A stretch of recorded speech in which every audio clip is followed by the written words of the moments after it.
telephone rang yesterday afternoon and it was Christine. And she asked me if I could say a few words about Cliff. I felt honoured, proud to say yes. I first met Cliff, or my wife and I found met Cliff in Mallorca in about 1962 or 3, I think. We were on our first sunshine holiday after being married. And we were there, best man and bridesmaid Jenny and P. Smith.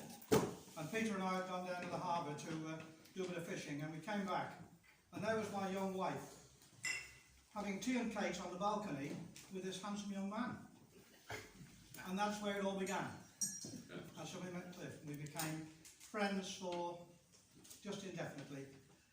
I'm sure now that Sandra and Cliff will be laughing at the many, many fun moments that he and Sandra used to breathe. Because they were both fun people and they loved making the fun, as you've seen some of the photographs up there.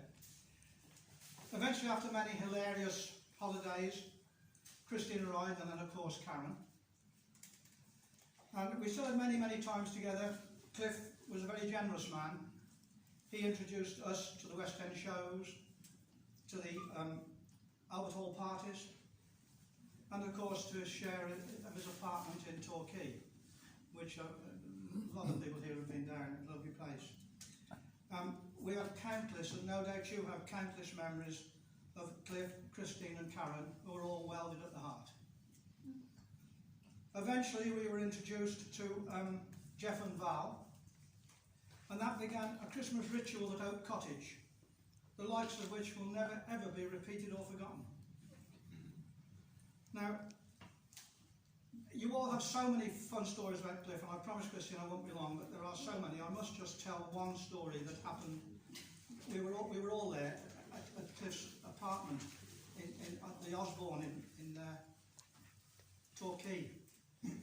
And Cliff has got you probably all know, he got a wicked sense of humour. Yeah. And he liked to pretend he was angry, but he couldn't be angry, he hadn't got that ability. And he was just good fun. And he and Karen, we were looking for something for lunch. And so Cliff said, we'll have some oggies. Well, I don't know whether you realise what an oggie is, but it turns out it's actually a Cornish pasty. Well, I didn't know this. So they were suggested we went down into Torquay for some oggies and bring them back home, but we got to meet them for transport back to the Osborne, which is quite a way out of Torquay. So we went round the clock about 4 times, still no Karen and Cliff. It was a bit windy. And so I pulled up in the bus stop, and I really annoyed the bus driver because he wanted to collect somebody, but we were waiting for our oggies for lunch. So eventually the oggies arrived. And as Cliff got in the car, his hat came off. And Cliff, in his panic, he chased his hat, but the hat beat the race. The bus driver was hooting at me. I wouldn't move. The girls in the car were crying with tears. Cliff's hat was rolling down the street. Eventually a guy in a car stopped, got it out, got out of his car and gave his hat to Cliff. So I wrote a little poem that night, and I called it The Hat. I know it was windy, but it wasn't just that. I think it was really an ill-fitting hat. We needed some victuals, something to eat. So Karen and Cliff were assigned to the street. A couple of oggies, some sugars and stuff. I knew we were late and he'd be in a huff. We were forced to load up in front of the bus. And then just as he lowered himself, ranting and raving, they made such a fuss.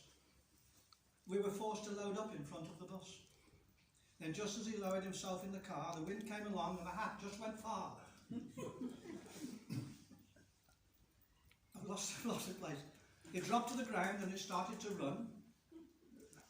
And all in the car just hooted with fun. That's my fucking hat, he shouted with fear.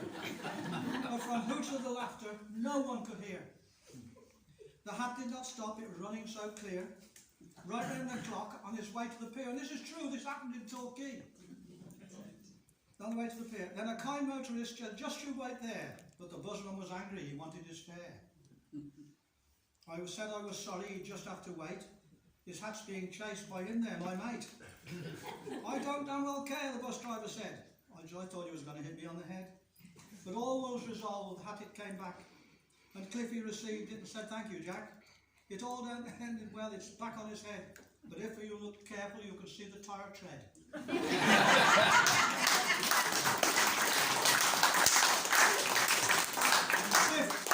Cliff, we miss you.